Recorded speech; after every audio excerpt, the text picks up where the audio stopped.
Hello students, now let us see the next concept from the lesson gravitation, that is mass and weight. Now what is the difference between mass and weight? Mass is the amount of matter present in the body, but weight is the force with which the earth attracts the object. So if we consider the mass, it is a scalar quantity and weight is a vector quantity. The value of mass remains same everywhere on the surface of the earth, but value of g changes, so the weight also will go on changing, because formula for weight is W is equal to mg. Then SI unit of mass is kg and SI unit of weight is Newton.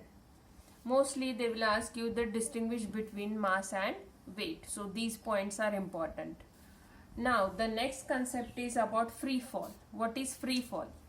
When an object, any object which falls only under the influence of Earth's gravity, it is called as a free fall. Now this free fall is possible only in vacuum. What is the reason behind it? Because whenever an object falls, any object which falls down due to the Earth's gravitational force, there is the frictional force of the atmosphere or the air on the object, and plus the buoyant force, that is the upward force which acts on the object. Due to these two forces, the velocity of the body will go on reducing. For example, if you take two bodies, one is the feather and the other is the ball, and if you release both of these objects from the same height, it is quite obvious that feather will take more time to reach the ground and the ball will reach at a very less time on the ground. But if same things, if you release these two things in the vacuum, then both of them will reach the ground at the same time, though mass of a feather is very less than that of the ball. This you can watch on the YouTube channel.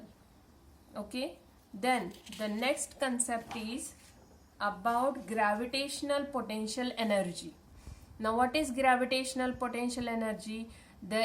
We know that the potential energy is the energy stored in an object due to its position or the state, that is the potential energy, and kinetic energy is the energy possessed by the body due to its motion. Now what is the formula for potential energy? It is equal to mgh, where m is mass of the object, g is the gravitational force or gravity, and h is the height.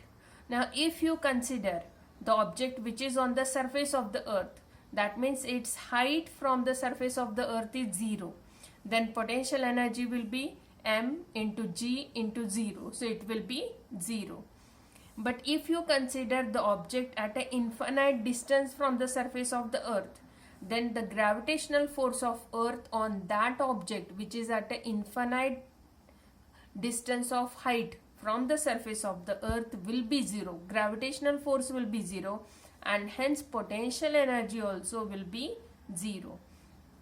But if you take very small distances, then potential energy will be less than 0, that is it will be negative. And so the formula of the potential energy will be minus gmm upon r plus h. R plus h, why? R is the radius of the earth and h is the height of the object from the surface of the earth. That means if you consider this as the earth, then this will be the radius of the earth, and suppose any object is above the surface of the earth, it is here, then this portion will be considered as h. So the formula is r plus h to the denominator. Okay, now the next concept is about escape velocity. Now for that, let us first consider the Newton's third law of motion or third equation from the laws of motion, that is v square is equal to u square plus 2as. You all know that v is the final velocity of the object, u is the initial velocity, a is the acceleration, and s is the height or the distance at which the object is present. Now if you consider the final velocity of the ball as 0, now how the final velocity of the ball will be 0? Suppose you are throwing a ball in upward direction.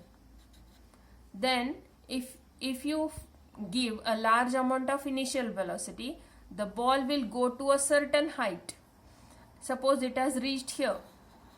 Now here the velocity, that is final velocity, will become 0 and the ball will start falling down due to the gravitational force.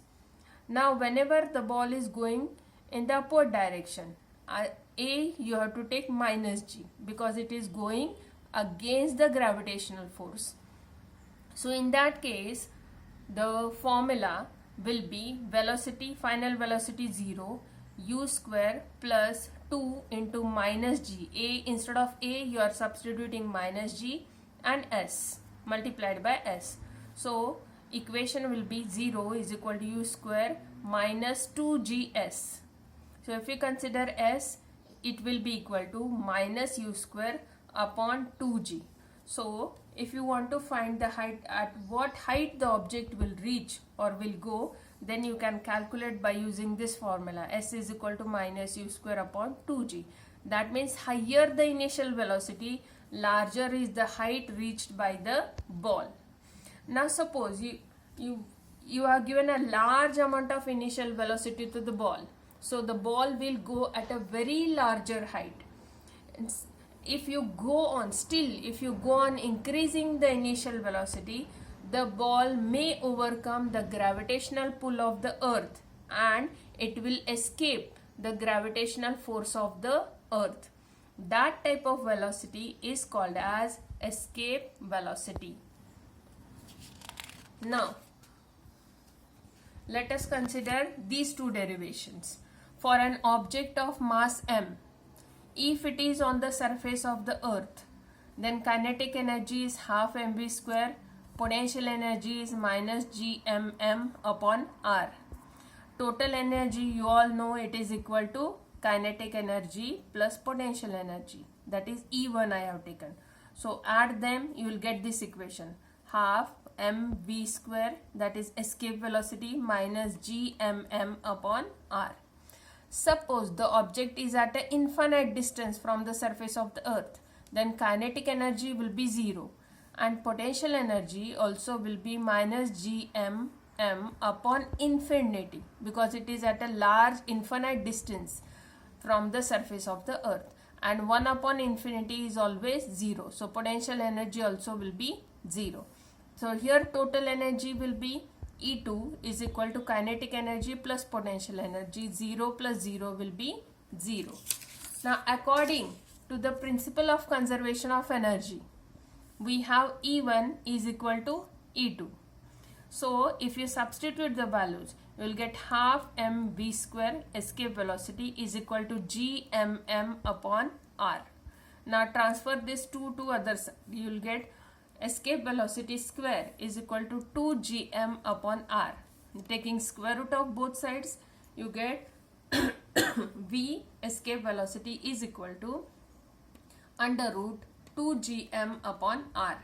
Now multiply by r to the numerator and denominator. So you'll get escape velocity is equal to under root 2gm r upon r square.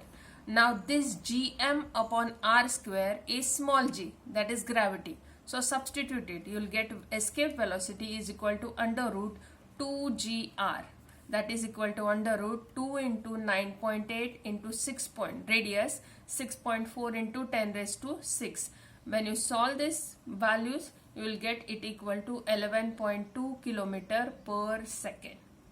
That is the escape velocity. So if you want to throw any object into the space, or if you want to send any satellite into space, its escape velocity or its velocity should be greater than 11.2 kilometer per second.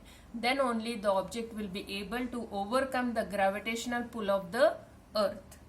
Now we have completed all the concepts from the lesson. Only the numericals are left, that I will explain in the next videos. Thank you.